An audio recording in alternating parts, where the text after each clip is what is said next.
Hari Om, Hari Om, Hari Om.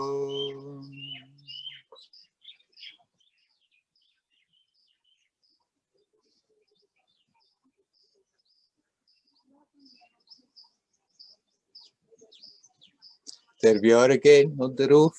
Seems it's not raining today, but these days it changes quickly. I have the umbrella with me. Usually at this time of the year we're looking at the sky and think, oh, it should rain some more. But this year even the farmers, they hope, oh, if it only could stop, because there is water everywhere. They have planted a lot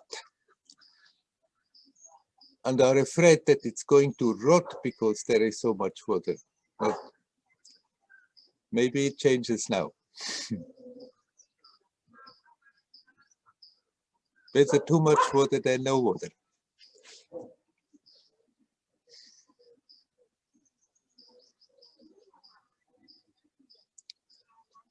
Okay, shall we start? Is there anybody who would like to come in? Please come.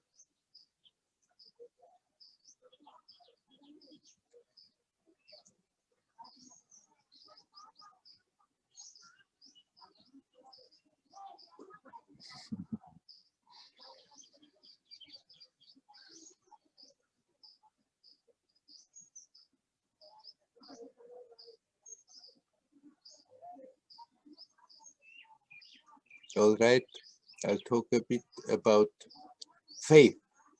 Faith, confidence. There has been a discussion just around, so the subject came to my mind.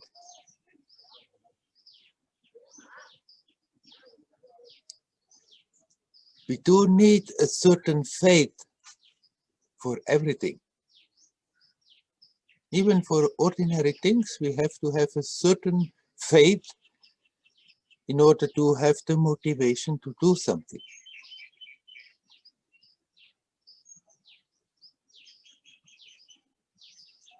And on the spiritual path, on the path of self-discovery, you have to have some faith that could do something. Otherwise, we don't go on that way at all.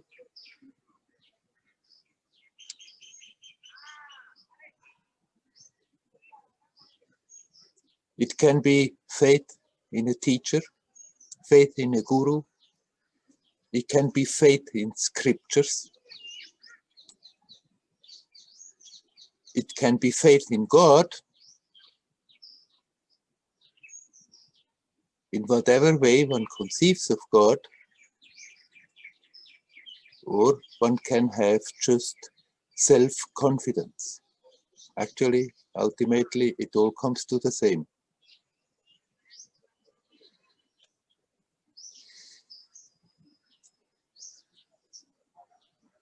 The lack of faith, that we are doubting ourselves all the time, is one of the main obstacles on the way.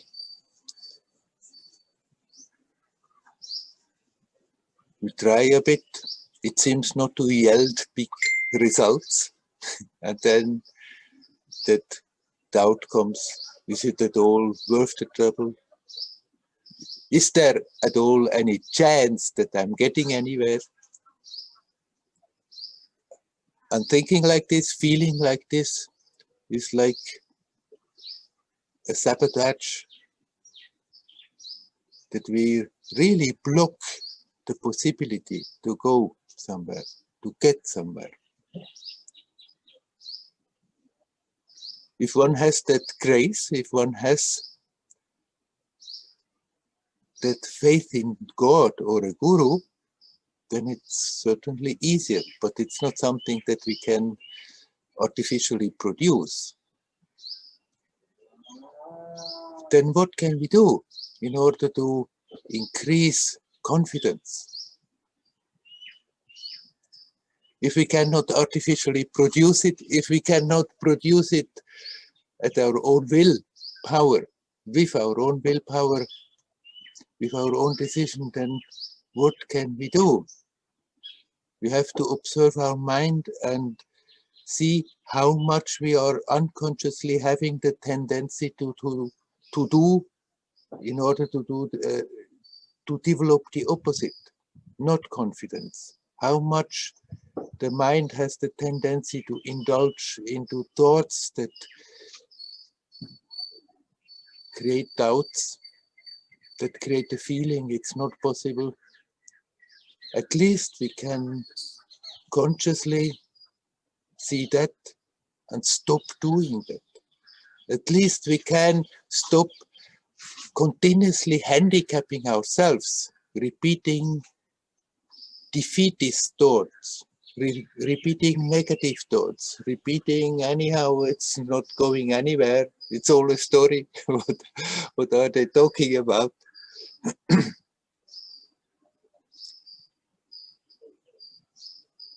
And then just decide, okay, I give it the benefit of a doubt.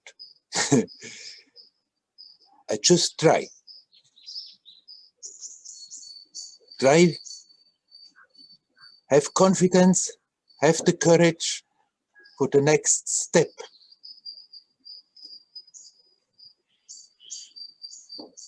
But then gradually, as we are proceeding, confidence comes. Often it happens when people start something, then immediately they have a lot of effect. And they think, oh, great, really, that is wonderful, that is doing something. And then it becomes commonplace. And gradually it seems, it felt like it's really going in a direction, it's advancing somewhere. But then it seems to slow down and stop, and then nothing seems to happen anymore. This is often the case. It's like when we start out with something that we have a bit of honeymoon. It looks really great, wonderful, but then the first excitement passes and somehow it seems it doesn't lead anywhere anymore. And yet it's worth the trouble to continue. Can have at least a little bit faith in those who have gone the path and tell you, okay, it's definitely worth the trouble.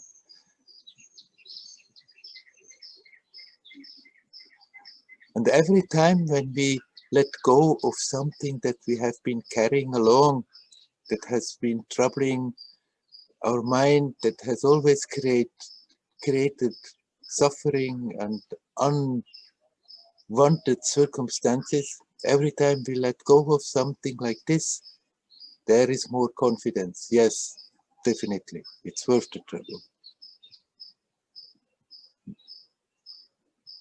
Everybody has access to that well of power, that well of divine energy, that well of divine consciousness, that well of divine love.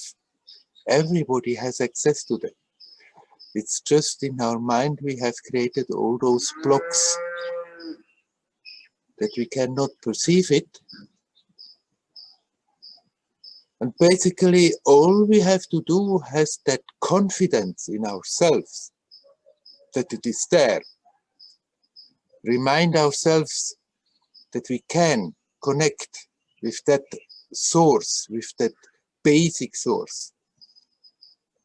It's not just for a few people, it's there with everybody. And if somebody can develop that confidence, then we don't need any other guidance, then we don't need any teacher, we don't need any guru, we don't need any scriptures, we just can look at ourselves with strength, with courage, with confidence, and the experience goes deeper and deeper. Well, it's not so many in the present age, it's not so many who have that confidence. But we can encourage it. We can watch ourselves where we are sabotaging it. Most of the time we are not aware how much negativity we are pulling up in the mind, and when we are starting to consciously look for that, it becomes clear, oh, I'm doing that all the time. Cutting off that potential by just thinking, anyhow, I can't do that. There may be some people who can, but anyhow, I'm not getting anywhere. That's not for ordinary guys like me. And whenever we catch ourselves doing so, there we can really put the breakers and consciously decide not to do that anymore. And gradually that stops. And then we can encourage ourselves. If one is in a relationship with a guru, one can encourage oneself, okay, somehow I give it the possibility. I give it the benefit of the doubt that this guru can really lead me somewhere.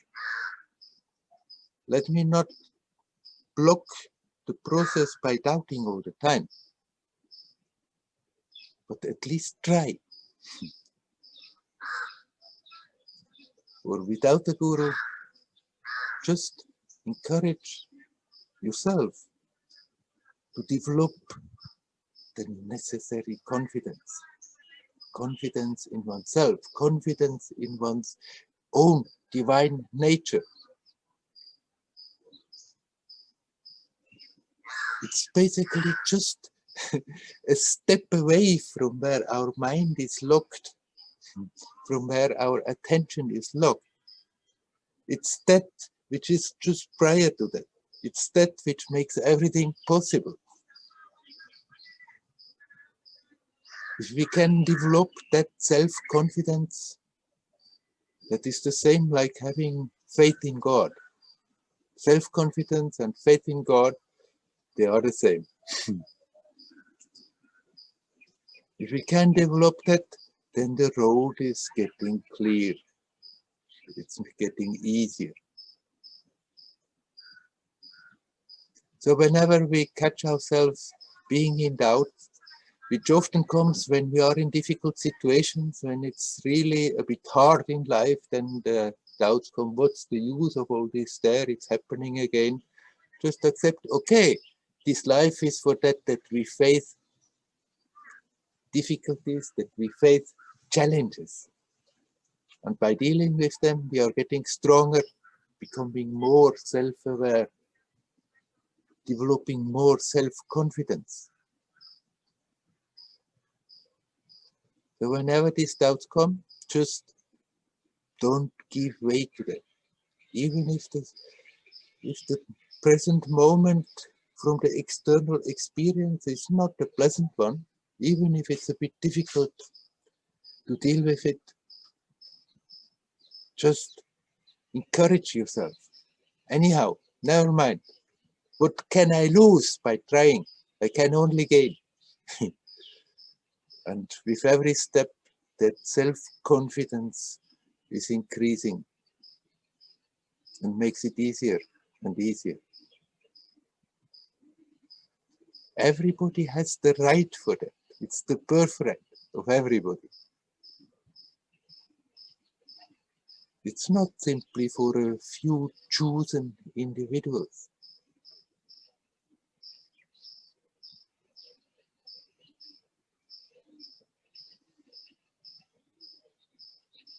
Okay? Is by now somebody there who would like to come in?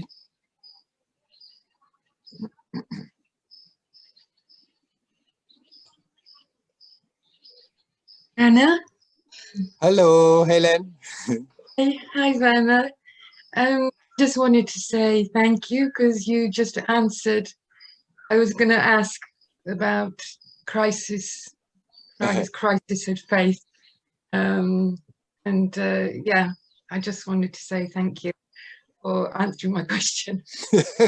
I guess you made me talk like this.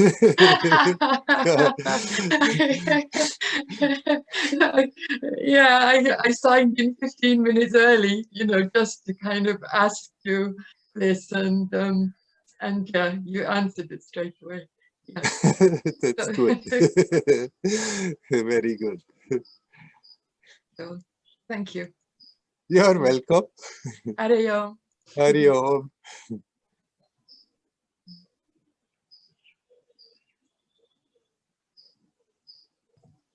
Good morning, Werner.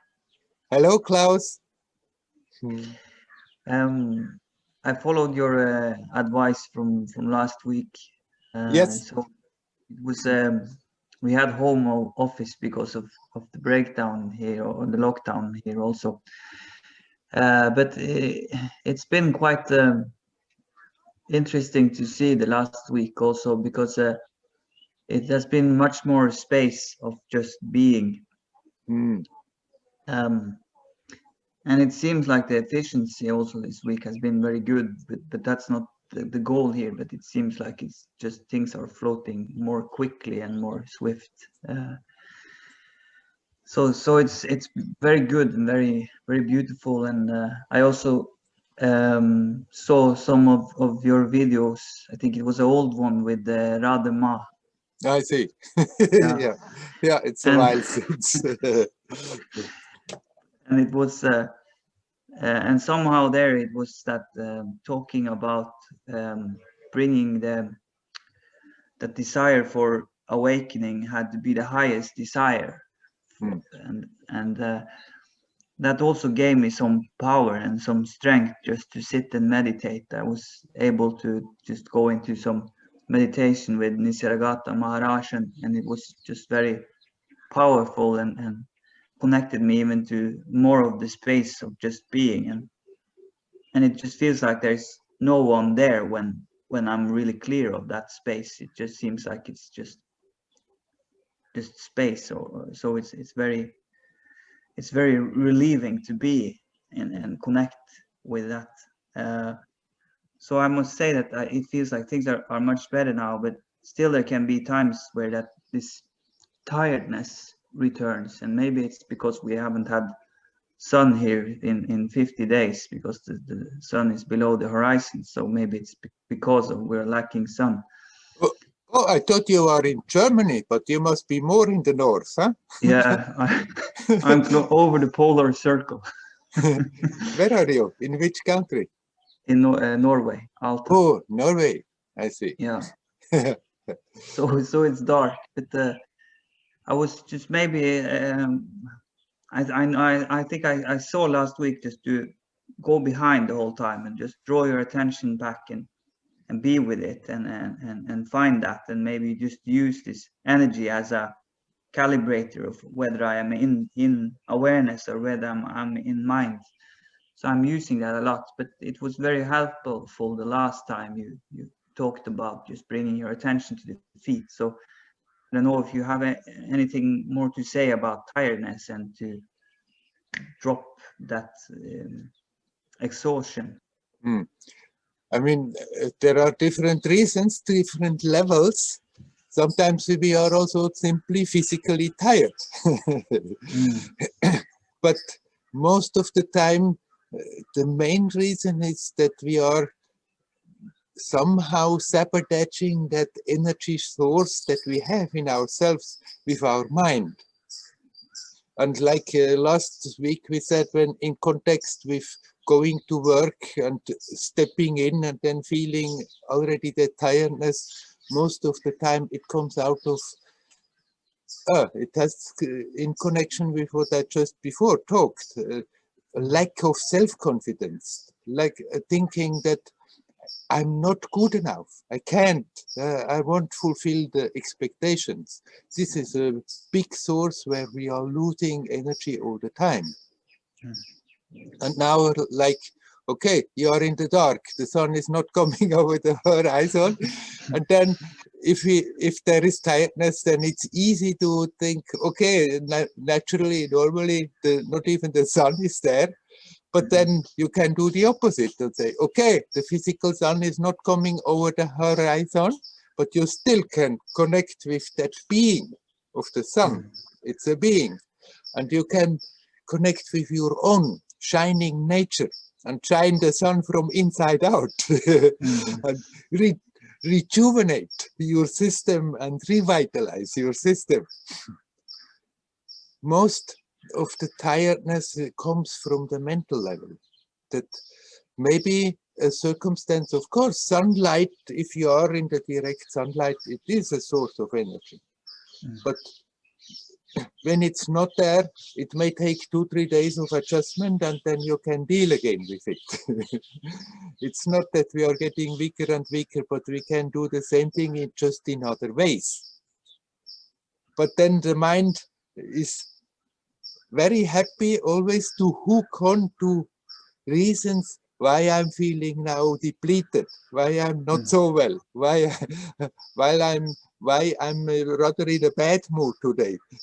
We find external reasons and hook onto that, and then we accept, oh, it's because of this and because of that. But actually, there is always the possibility to dive into your own resources and bring there the energy that is needed.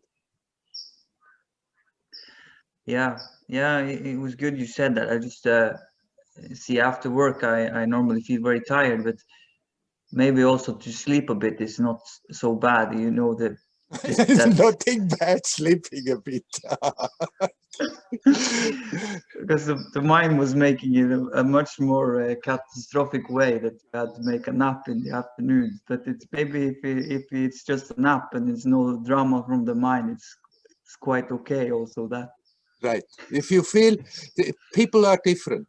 For some this is very good, and for some it doesn't quite work. But if you feel it's right, then don't create a problem out of it. Then okay, then make naps, or a nap, or maybe a few naps in your 24-hour circle. If you feel this is really that's very good for my body, for my subtle body, that for my psychophysical manifestation, to have naps in between, then do so. You don't have to push yourself artificially to do that. If you feel fine without it, no, not necessary. But if that feeling is there, then don't think, oh, that's no good. That shows again that I'm not strong enough.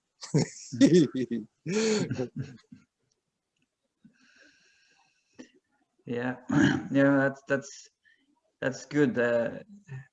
I've also felt it was a lot of power in that, just that hierarchy of being reminded of that the true desire about liberation, about freedom, that it has to be first, and it was really helped and gave a lot of new energy actually this week.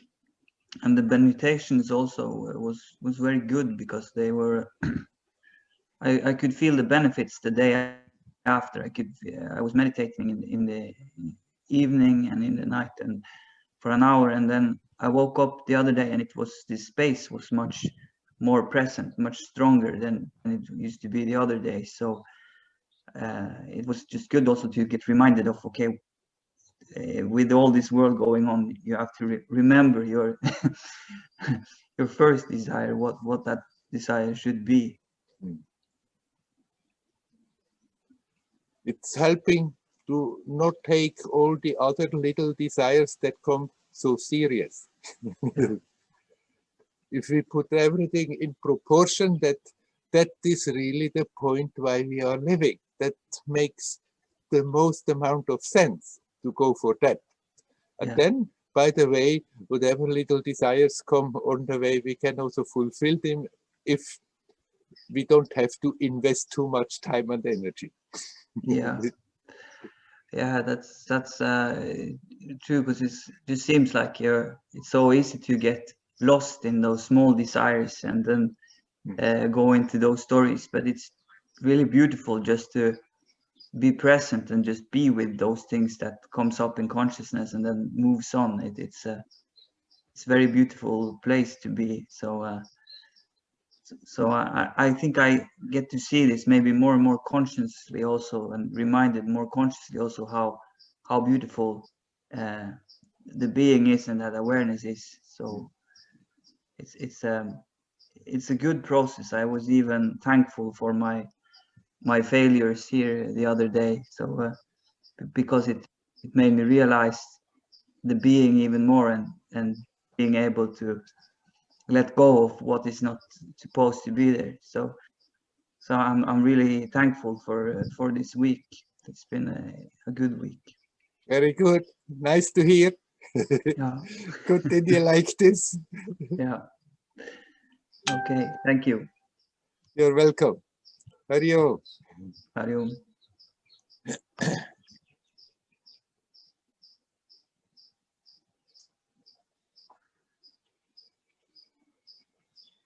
Is there anybody else who would like to come?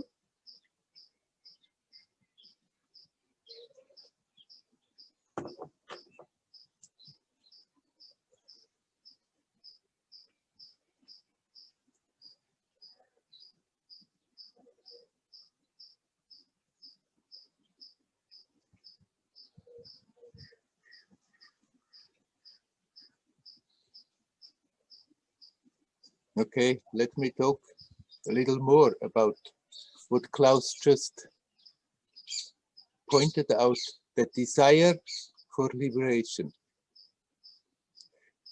Because actually it's also a subject that is in the present Advaita teaching often controversial. Because many teachers then say it's that very desire that is preventing you from getting that.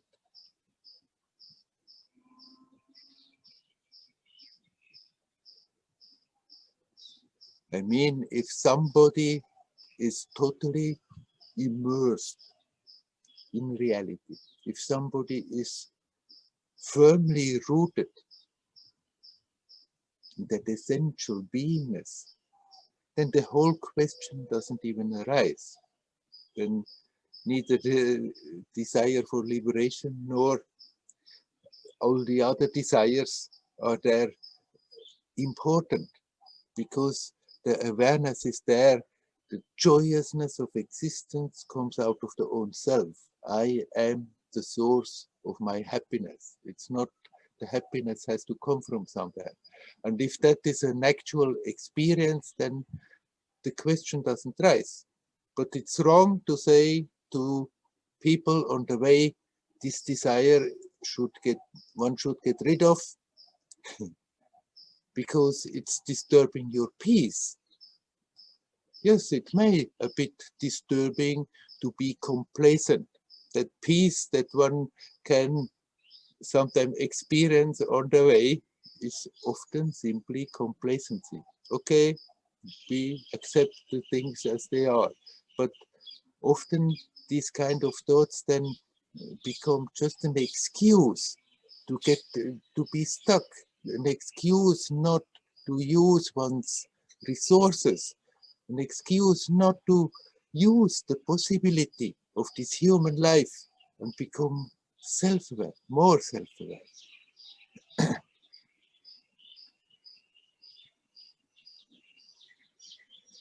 That desire for liberation is like the cure to liberate oneself from the other desires. I mean, as I said to Klaus just before, all these little desires that we have on the way, we can have those little desires as long as the freedom is there.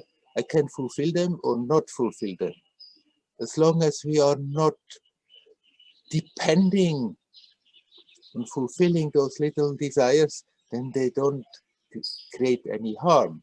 It's only if we are obsessed with them and think, I must have this, I must do that, I must get this attention, I must get this, I must.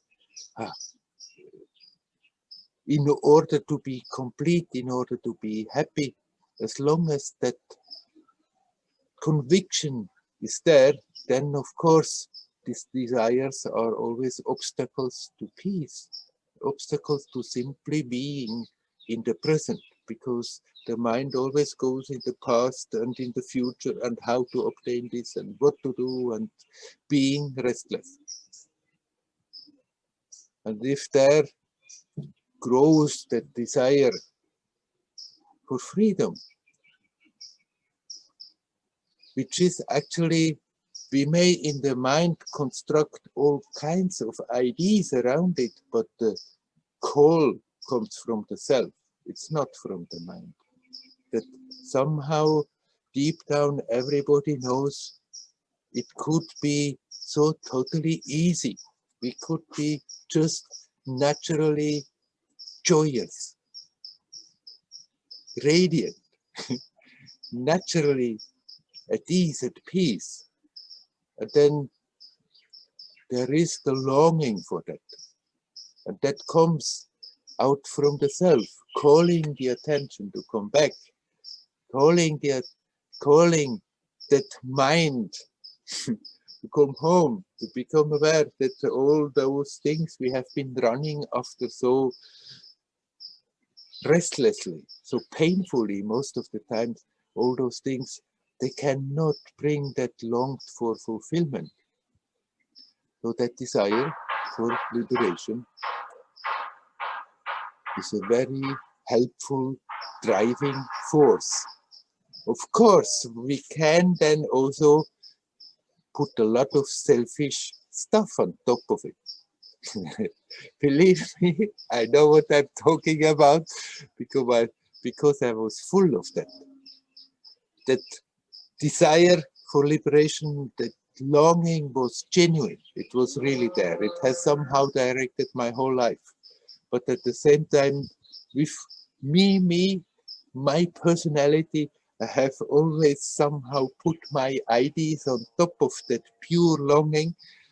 What I want, how it should happen, when it should happen, what should happen exactly, and making myself very miserable by being very obsessed about all those ideas. But it was not the real, that longing for naturalness. It was not that longing for liberation from all that pain that created again the new pain, but it was all my ideas that me as a person, self-important, wanted to be like this, put on top of it. And if that is happening, we can have a good look at it. See, even with that, I'm doing it again. Same mechanism. It's not even that then it's so totally the desire that I want to get rid of that identification with the personality, but it's rather the idea that I as a person, as I'm perceiving myself, want to get something more that is called enlightenment, liberation, or something like that. Not wanting to give up the attachment to how I'm perceiving myself as a person, then the two can be there simultaneously, the genuine longing for liberation, but then at the same time, the some aspect is not quite ready to give up, to trying to direct the show and give God, so to say, comments of what should happen, how it should happen, and when it should happen. There we can be careful. In that sense, I'm agreeing with those teachers who said, be careful of that desire. It's just another desire that is destroying your peace. That doesn't mean we have to give up that longing. That longing is natural. Everybody longs consciously or unconsciously for that sense of fulfillment. Even if the people who have never a spiritual thought and desperately try to be happy by doing so many things, the driving force is still that longing. because deep down everybody knows it would be the natural way of existing. That longing is not wrong, but then we can be careful that we are not building on top of that, heaping on top of that longing all those ideas, what should exactly happen and how it should happen and the time frame and all, but just learn to bring the attention back to that pure longing and let it guide the path. It's certainly a great asset if it is there consciously. And if we keep on making ourselves too much restless, and if it's getting too painful, that desire, we can have a good look at ourselves and see, oh, it's not simply that pure longing for freedom, for truth, but it's still the old mechanism of the me is also sneaking even into that. And then start to dismiss that aspect of it, but not dismiss that longing for truth.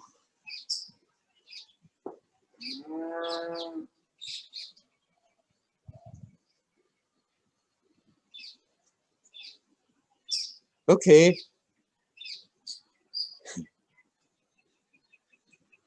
Is there anybody who would like to say something?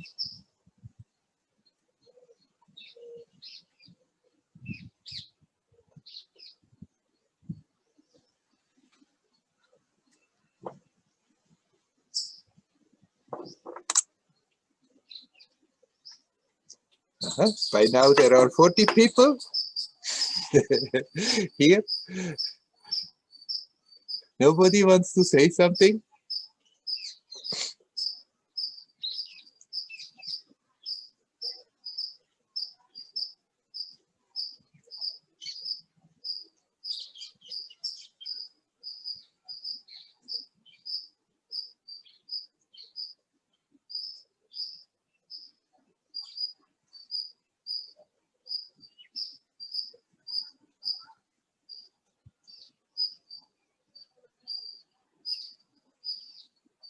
Doesn't seem to be the case. What shall we do? I would rather respond to somebody than, hello, has somebody coming? Yes. There. Hey, dear. Hello, Leela. Yeah. Hari Om. Hari Om, Hari Om. Hari Om ji. Just say hello, and it's really nice to see you, and it continues. It's in a way a flow that never actually stops from who knows when, beginningless time. And I feel very blessed to join. And I just wanted to share that I go tomorrow on a self-retreat here at home. Yeah. Till the end of the month. And I think these times are really opening up this opportunity. Instead of going to India and other places to see it, I'm gonna stay here. Right. And I just wanted to hear your words about it, and if you have anything comes to mind. I have specifically the memory of you telling me how you did yours way back then in different circumstances, of course. Yeah. Are you going to do it all by yourself? Yeah. Yeah. Yeah. And during that period, you also not like watching any videos that encourage you or nothing? No. I watched enough. You watched enough. Yeah. I watched it. No, nothing. It's going, everything, all media is going to be completely closed. Yeah. Shut right. off. Shut off. Very good. Shut so, up. I mean, you have been doing all these retreats. You have been leading all these retreats with people. Now, I'm sure you managing very well your retreat with yourself.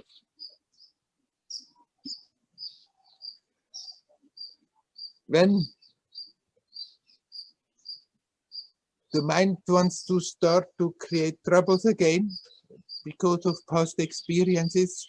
It wants to sabotage and somehow reduce the enthusiasm that it's worth the trouble, then just be careful not to go along with them. No matter what has happened, no matter what may happen, you are here now.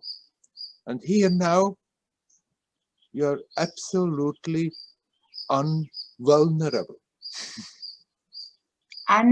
Again? You What's the cannot, word? unvulnerable. You are, Invulnerable. Wow. yes, you cannot be hurt here now. It's only when we have our ideas of the past, what should be, what should not be, how people should be and how they should not be, then when we think about it over and over, then it can become big and big. But here now, nothing really can touch you. So sometimes when we remain a bit locked away and don't have any contact with anyone, it's possible that such stuff comes again stronger to the surface. And it's good to remember. Never mind, that is the past. The past is just a memory. And now it's not hurting me. If it feels like it's hurting me now, then I'm doing that to myself by holding on to the memory and thinking things are not the way they should be, and they have not been the way they should be, and stuff like that. But here now, you have actually nothing to do with all that. It's just you in your own divine beauty.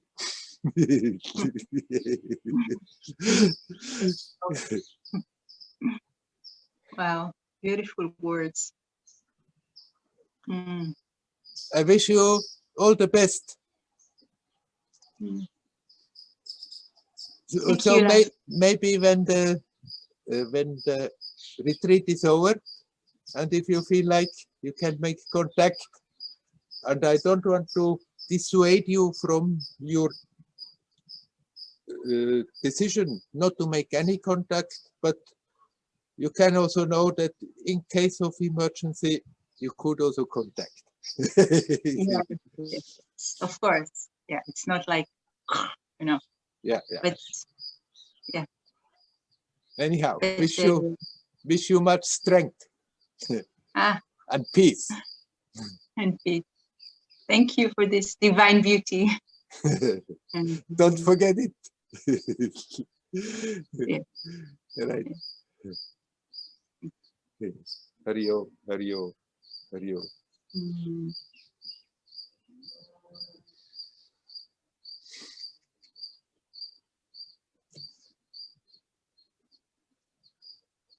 All right. Is there anybody else who would like to come? Please come. I hear a voice. Is Manuela? Hello, Manuela. I'm hearing you. I don't see you. But I see you. I have my camera now I on. see. Now I see. Okay. So I have a question. You often already talked about it, but I have to ask it again. So I can say I'm jumping at the moment a lot of time in really overwhelming feelings, like old child feelings is a kind of loss feeling. And the feeling or the emotion is so strong that I got totally attached to it. And in this moment, I have no capacity to say, oh, it's not me. It's just an illusion. So I don't even get out, even if I can observe from outside, okay, it's an old feeling. It's very strong. It's overwhelming, but I cannot manage to get out of it. You said a feeling of loss, losing. Yes. Yeah. That something, yeah, right. So, but I mean, it could be any feeling which is so strong, which is so overwhelming that I cannot get out easily. And then in this moment, it doesn't matter. I can 10 times try to turn inwards or tell myself, oh, it's not me, it's just an illusion, or it's an old feeling, I'm not a child anymore. but it's so overwhelming that I have really, it's a kind of really existential fear of death, which comes with the fear of losing or loss. Yeah. Right. So the question is, how, if a feeling is so overwhelming, how to manage to get out, or how to manage to be more in distance with it? First step, okay, accept for the time being. That's what it is. That's on the program. And I assure you, it's not for nothing, even if it's not pleasant. It's not, sorry, it's not for nothing, you say? It's not for nothing. It's okay. right. If we have periods where such stuff comes up strongly and it feels not exactly nice that we have to deal with that and go through that, it's not for nothing. When we come out of it, we come out that much stronger. Well, I have talked about it, but let's go into it again. When you can accept, okay, this feeling is there, this feeling of loss. Fighting against it doesn't remove it, certainly. Actually, we rather strengthen it. We feed our vitality into it if we fight with it and forcibly want to push it out of the system. So rather accept, okay, it's there. I didn't decide that it has to come, but it's there. So that's simply the fact of the experience. And if we don't resist against that fact, then it doesn't look so terrible that it's there. Okay, it's there.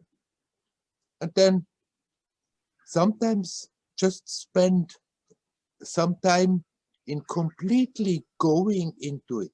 Okay, then invite it and let it come up full force and see what it is doing to you, to your experience right now. Observe how it is affecting your body, how it is affecting your energy. And by observing it like this, at least you're not getting sucked into it more and more, but you become aware. After all, I can observe it. There is something in you that is not affected by it. That doesn't mean it goes immediately, but at least you are getting out of being a victim of the situation, of being a victim of the feeling. And the more you get out of that victim mode, the less power it has. So actually it's a good, when such stuff come up, it's a good opportunity to become more aware how much I'm still having the tendency to slip into that victim mood, that poor me, it happened to me, it happens to me again, it's still happening to me.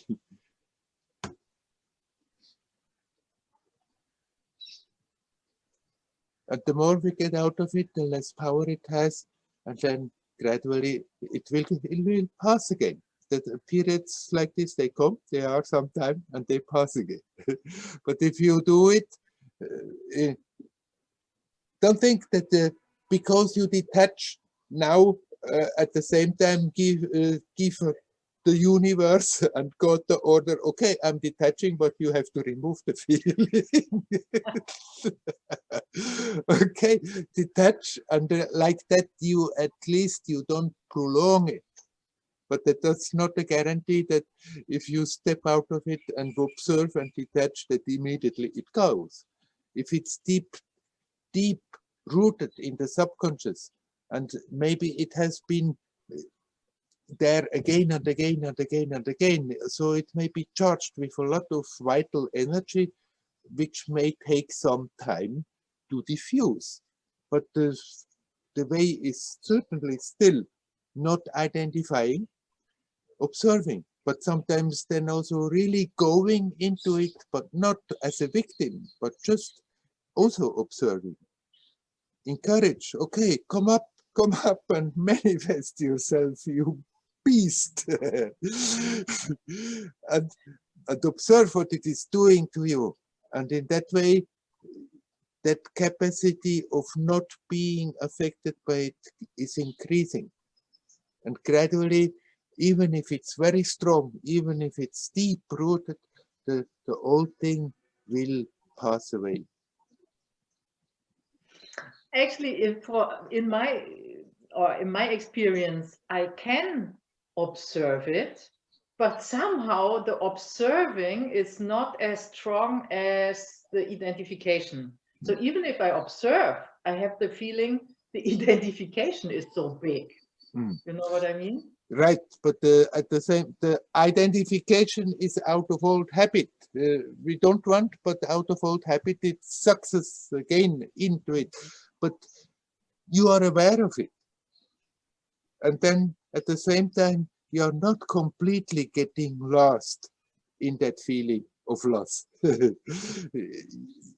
very fact that you are aware that that tendency to identify with it is there so strong means that something of you is still observing and that may not like to see what is happening, and so often the feeling may come, yet there it's again, but that very observing and that very not encouraging it is reducing the power of the old habit.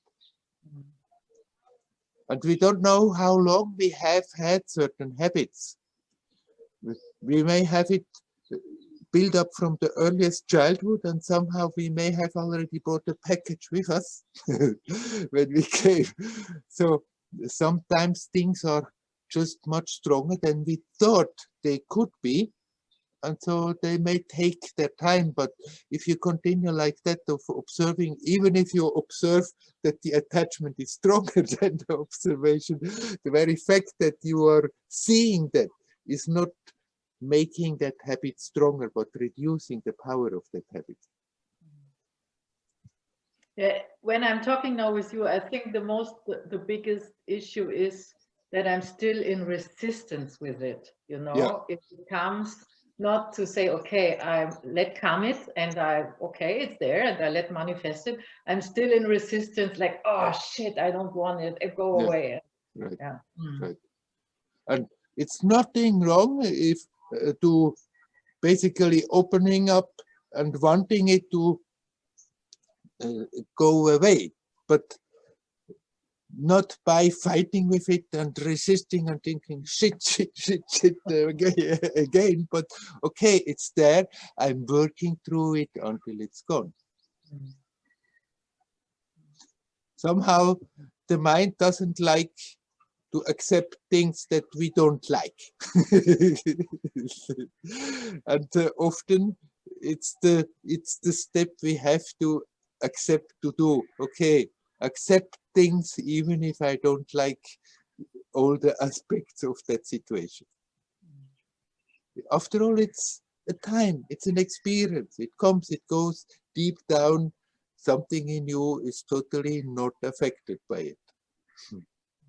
And this comes more and more to the surface, but sometimes we have to deal with things that is there and simply trying to push it away. If we succeed in pushing it away, then most of the time we just suppress it again in the subconscious, and it's waiting until the next chance that it comes up again and we have to do the job.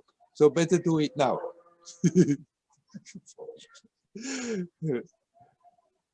Yes, okay.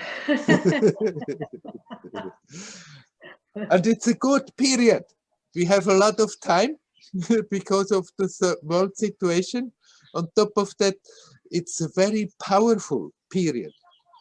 It's an intensity now here on this world, like rarely. So it's worth the trouble to use that to do our jobs, to do our cleaning out. It goes faster. Okay. Thank you very much, Werner. You're welcome. Hari Om. Hello.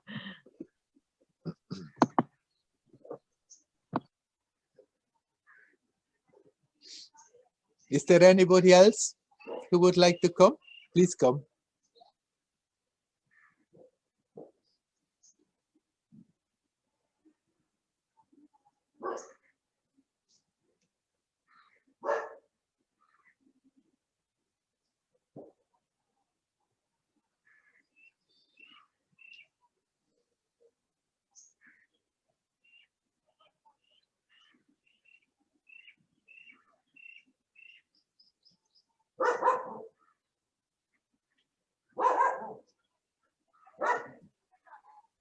Hari Om, Werner.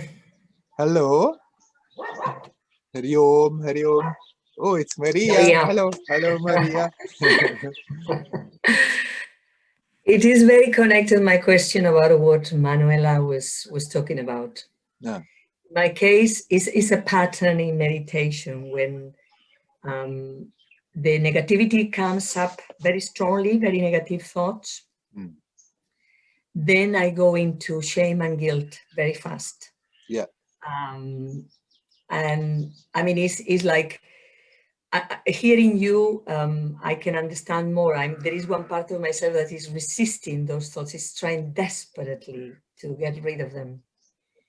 And sometimes they go, but sometimes it gets very, very intense, and then it's shame, it's guilt. I'm a terrible person. I shouldn't be thinking this. So after all, we are on a spiritual path, so we should be holy.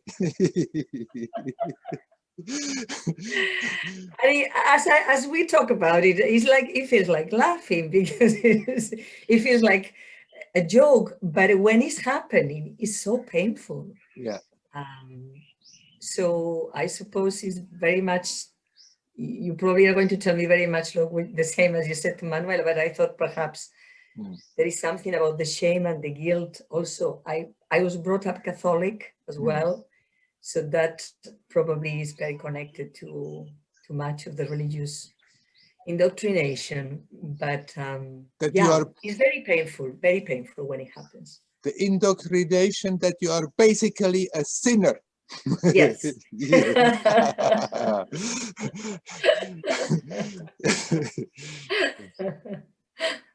And holiness means to repent all the time. No, you are not a sinner, you are a divine being. Right. But we have, of course, all our baggage accumulated. And then once we are on the path, we have some certain ideas what should be and what should not be, how I should be feeling, thinking, acting, and how I should not be feeling, thinking, acting. And it's nothing wrong going towards in that direction, but out of the baggage that we are carrying along, so much stuff may be still there that we didn't even know that it's still there. And basically nothing wrong that it comes to the surface. In a way we should welcome it, but not in the sense that, okay, it's perfectly all right, and encourage it again. But okay, that is still there, so let it come. I see it, I deal with it, and let it go. Instead of thinking then, oh, something is wrong with me. Why should, after all this time, I still have this kind of thoughts? And it happens to everyone. I mean, we are here in this world, and there is so much negativity there. We are also influenced by that. Thoughts and feelings come out of our own subconscious, from our past, whatever we are carrying along, but then we are also influenced by whatever we are connected with, and we are in the midst of this mental bubble of humanity, which is so full of that stuff, and sometimes it's just the habit is still there enough that just to open a little bit and it just comes in. Anyhow, you see at least that after that to feel ashamed and guilty is not helping anything. And if you catch yourself that you are subtly encouraging and thinking, yes, it's true, I'm wrong, I'm bad, I need to be punished, then don't you encourage that anymore. But of course, from the conditioning, from the upbringing, it can be very subtle, but still strong there, that need to be punished, need to do something to punish myself, to redeem myself from the sins that I have been doing again. All we need is to see, oh, there I'm going again, and if I'm holding on to it, then it pulls me into more suffering, and I don't want that. But not judging myself, I'm a bad person. You know, when I was in the beginning with Amma, and she told me, okay, you like to sit, you can sit, don't do anything else. Then I started to do not much else, but sitting on my bum all the time. I had been doing meditation for 12 years, on and off, and more or less sincere, but then I thought, now it's going to explode in, in spiritual experience and cosmic and God knows what. But then when I was sitting all the time, then instead of getting more peaceful, then it really started to rumble, rumble, rumble. I had no idea how much stuff I had been carrying along all the time. And I hurt myself unnecessarily a lot, that for a long time I desperately tried to push that stuff away instead of accepting, okay, it's there, so I have to deal with it. I didn't want to be busy with that silly mental nonsense. I wanted to be cosmic or something spiritual, but not with anger and God knows what. Unfulfilled desire and frustration and but gradually I came around to accept, okay, it's there, then somehow pushing it away is not helping. It's just prolonging the process. It's just hurting me now. So then when stuff came up, I learned to, if I could simply drop it, I dropped it. But if it didn't simply drop, then I learned to surrender to the fact, okay, there needs to be more work to be done. And then when you accept it, you already stop feeling guilty about it. Okay, it's there, so what? It's just the usual human way, how we are accumulating stuff. So no point in judging ourselves, but see what it is doing. And often I let old situations come up, memories come up, charged with emotions. And then instead of pushing them away or lecturing me, I should now be spiritual, then really go into it. And from the beginning to the end, from the end to the beginning, but try not to get completely lost in the memory, in the situation that brought all this negativity up, but be aware, what is it doing to me right now? How it is affecting my experience, physically, energetically, and learn to relax. Instead of fighting it, accept it's there. Don't start to have a bad image about yourself because of that. Okay, it's there, so what? Then there is more work to do. That's what we are here for. So let's do the job. And if you catch yourself slipping into that judgmentality, and feel guilty, and after all, you're bad and bad and bad. After all this time of practicing, how can you? Then there you can put the breaker, and well, it's still there. So what? It has nothing to do with me being good or bad. It's simply a fact that there is still that kind of tendency there in the subconscious that needs to be attended to, and then attend to it fully. Accept it's there, instead of, like what I said to Manuela, instead of wanting the unpleasant feeling to go away by pushing it away, accept it, that it's there. Accept also the negative emotions, the angry emotions, the destructive emotions, and I would like to go and do this thing, and then think these thoughts and feel these feelings, but observe what it's doing, and don't get attached to it. And then observing it like that, then it's letting the old habit, the tendency come out, and being aware of what's going on.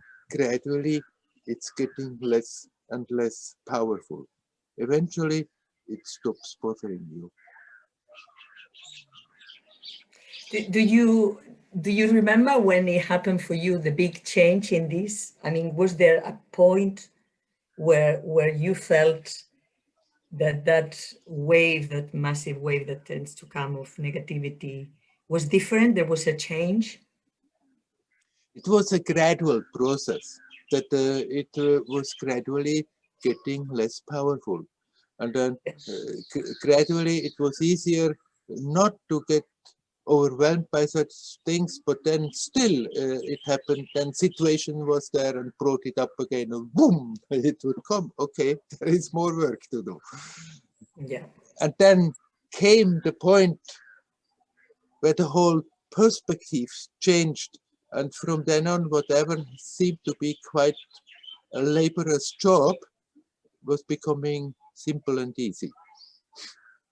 But we can't do that this is happening. What we can do is deal with it as it comes up, and gradually it's becoming easier. It's a process that at least to some extent we are required to do that little cleaning process. And then there may come help from beyond our control, but still. And every time something comes like this and you deal with it in a positive way without getting into that gloomy mood of shame and guilt, then whenever it goes, you feel, I did a good job, and you feel relieved and vitalized. It's good. I'm feeling that much lighter for it. So then you don't feel so bad when it happens again. Yes, I noticed there is a big difference when I go through a dip and then I come during the meditation, I manage somehow to come up and finish the meditation with a good feeling. It's very different when I just go down, down, down, down, down, and I end up feeling like a total failure. I am nobody, blah, blah, blah. Yeah, right. Yeah. And even if the meditation ends like this in that negative thing, then you accept, okay, it hasn't changed so easily, and the work goes on. Even if I'm not more sitting in meditation, that you keep on observing whatever you are doing and learn to become aware that after all, when I observe, there is that aspect of me that is not affected. There is that aspect that is affected, but then there is that observation. So there must be something in me that is not affected, and it's always there. And then sometimes, okay, in a meditation, something comes up, you deal with it, it goes, it's fine. But sometimes there may be a period where things just come up all the time, and then we can accept, okay, this is a period of work. Let me go through it, let me do my job, and then it will also pass again. But you will come out that much the stronger and feeling lighter, better for it.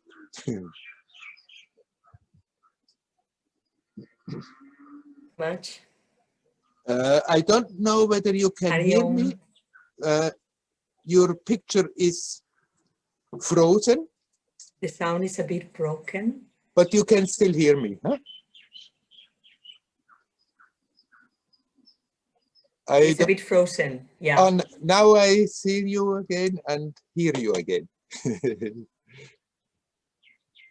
Yeah. Yeah. Do you hear me? It's not quite good. So I'll see whether this is on my side. Oh yes, it is on my side. Thank you so much, Werner. Hari Om. Hari Om, Hari Om. Yeah, Hari Om. I have to change the company. The other one has a better reception right now. So it should be all right now. My connection should be fine again, I hope.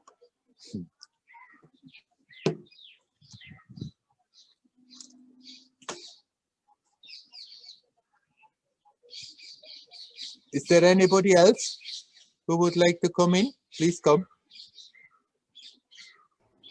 Hello, I'm hearing a hello. Werner.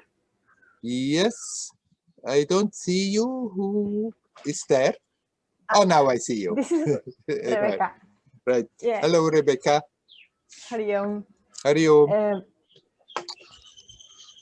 I would like to ask you because I'm having a lot of problems with sleep.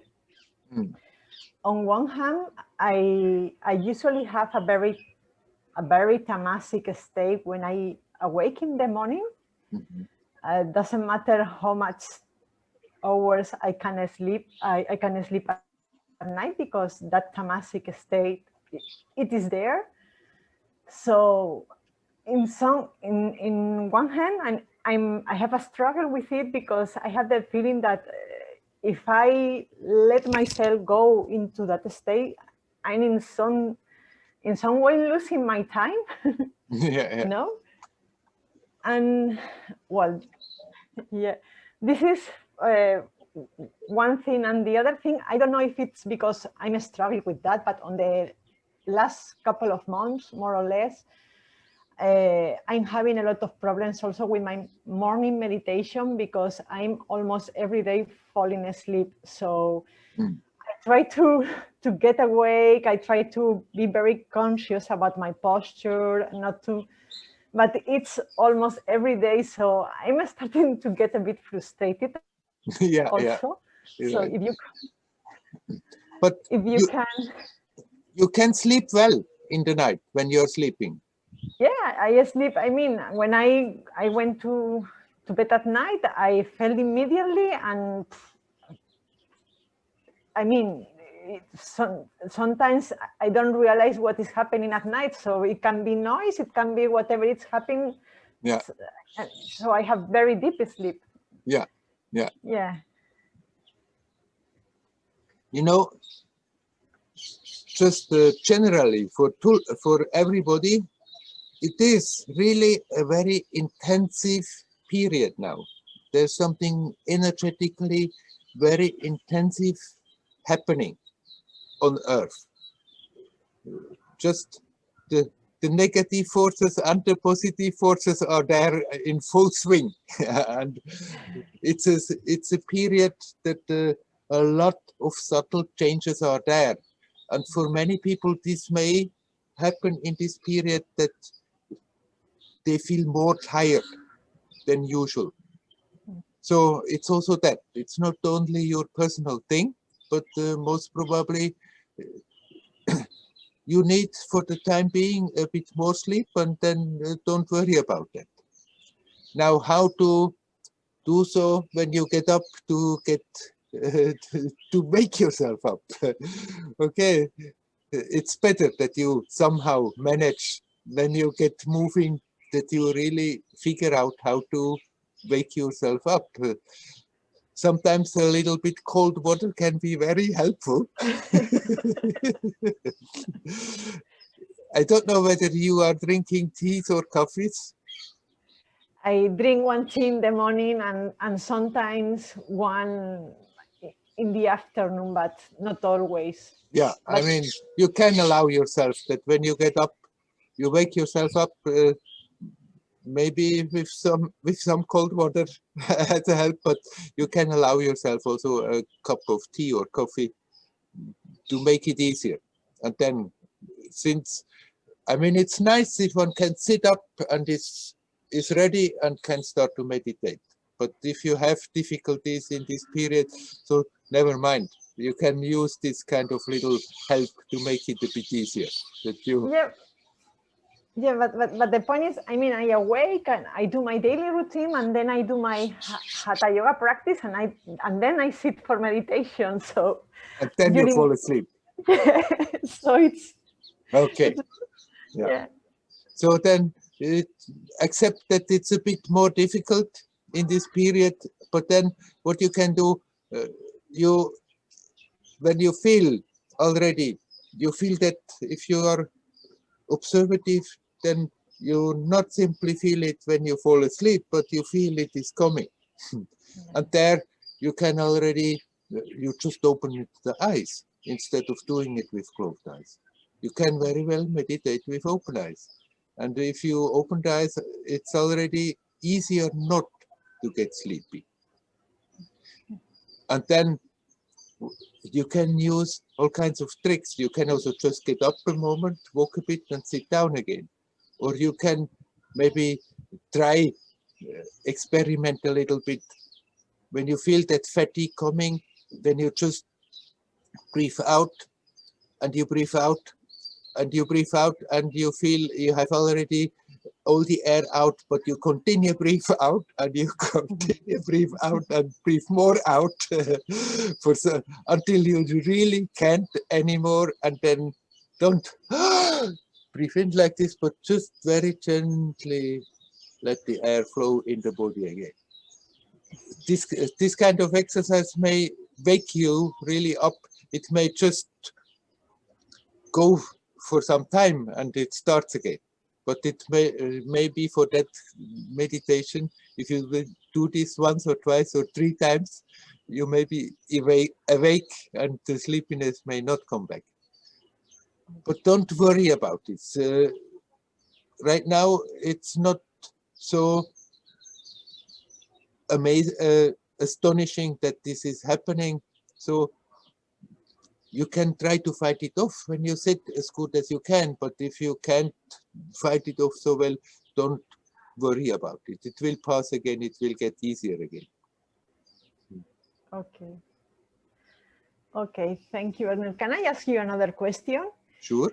It's also related with the sleep because on the last couple of years, more or less, what is happening also to me, not always, it's from time to time, is that kind of things that I have on my mind during my sleep is like I got the message, okay, I have to do that. No, it's like I take the decision while I'm sleeping.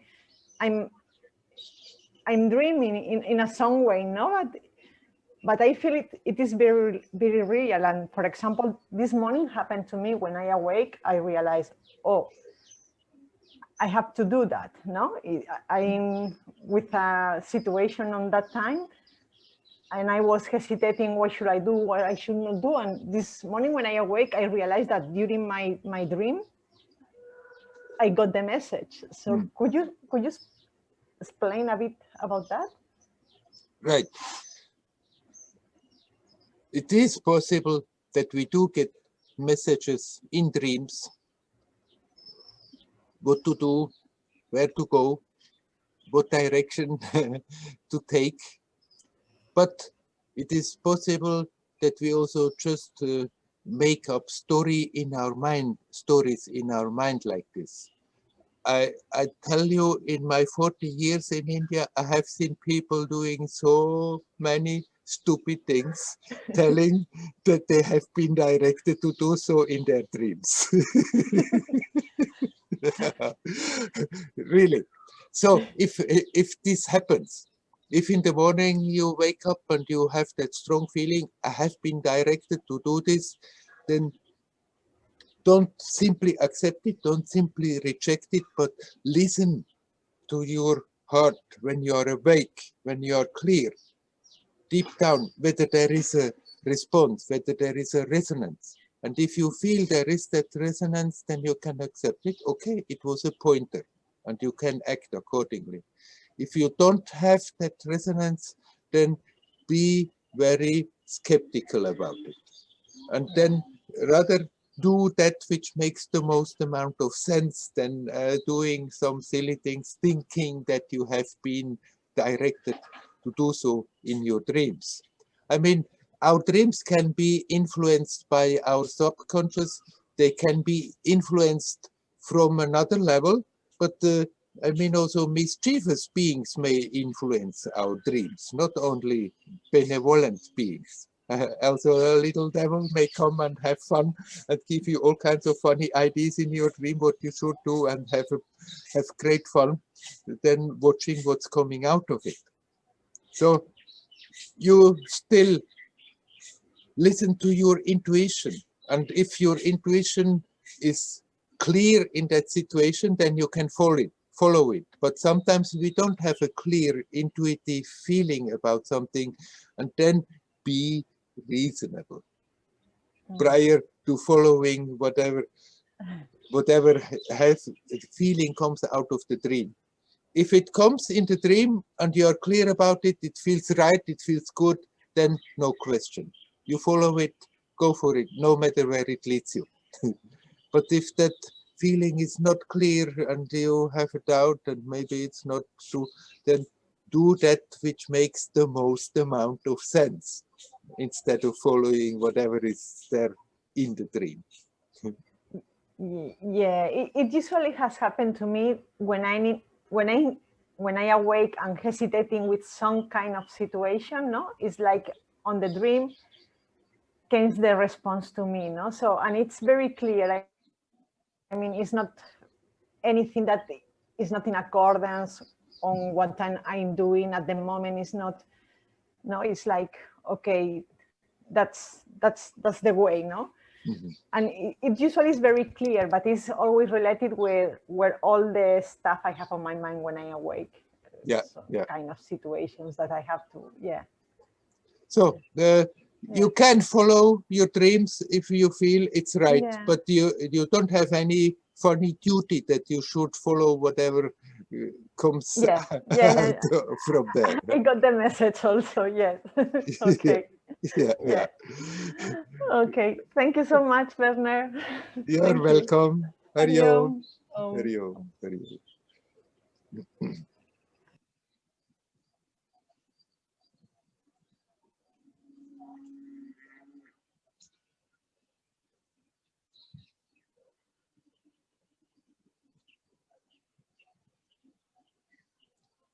What I said to Rebecca just now, it's true. I've seen people doing all kinds of hideous things, ridiculous things, and then telling me, but I'm directed, I let myself be guided by my dreams. So I'm directed by my dreams. And you see them doing things and you say, give me a break.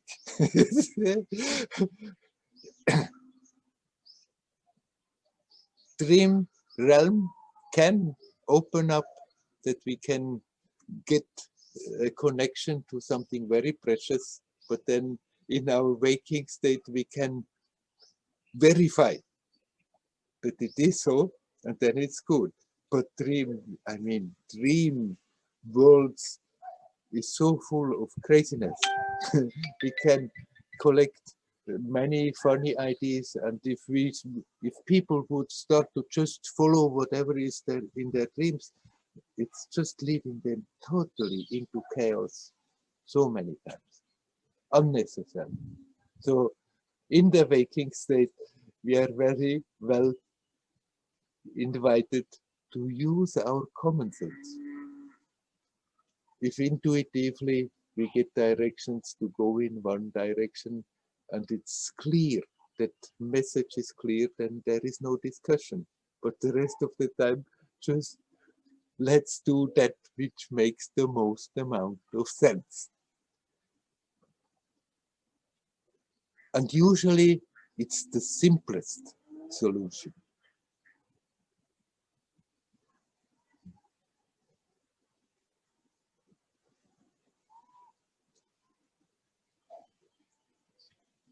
Is there anybody who wants to come in? Otherwise, I'm telling a story connected to that. It has been very much a helping guideline for me before I came to India, a few years before I came to India. Yes, when I was a teenager, I went in Zurich to an evening presentation of a mystic painter, Roland Frey. And he had his spiritual path, instead of put into words, instead of making a great new teaching out of his spiritual experience, he painted his path beautifully. Very, very inspiring, his pictures. And there he was giving an evening, and along with projecting his pictures on a screen, he was talking. It was very profound, both simultaneously seeing his pictures and hearing him talking. So he gave his talk along with his pictures, and after that he invited people. There was a break, and then he invited people to ask questions if they want to. And there was an old lady asking him, "Can you please just give us a basic rule how to live, how to behave, how to deal with our life, how to live?" And he said something in German after that, that had been, after that often, I remember that, and had been so very helpful for me. He said in German, "Tun Sie grundsätzlich immer das Einfachste und bald wird Ihnen nichts mehr unmöglich sein." It means, do basically always the most simple, and soon nothing will be impossible for you. It was in that context, in that evening, after that wonderful presentation of his picture and his talk, and the whole atmosphere was so charged. It was something that went down in my mind, in my consciousness, and often I remembered that when I had a doubt what to do, remembering, do basically always the simplest. The simplest, of course, is many times not the most comfortable. It's not that which we, in our mind, we like the best, because the simplest may expose aspects of our personality that we don't like to expose. So the simplest may sometimes not be according to my liking and dislikes, likes and dislikes, but it has been helpful for me so many times to remember, do basically the simplest. And this is most of the time, it's that which makes the most amount of sense.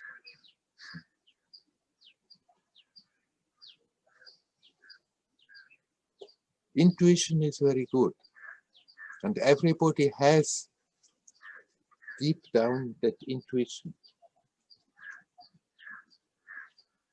If that intuition comes to the surface, and we have no doubt about it, it just is clear, everything points in that direction, then we can follow that.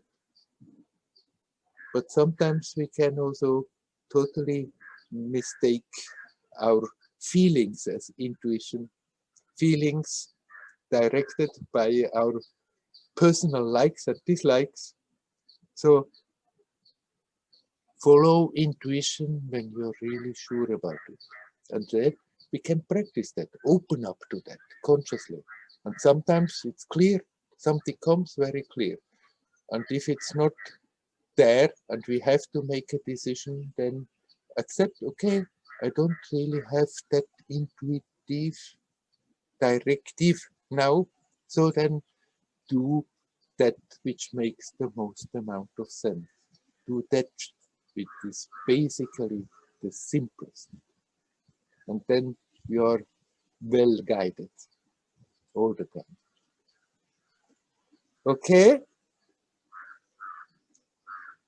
I think for today, I stop talking now. I'm going to turn off the recording. Hari Om, Hari Om, Hari Om.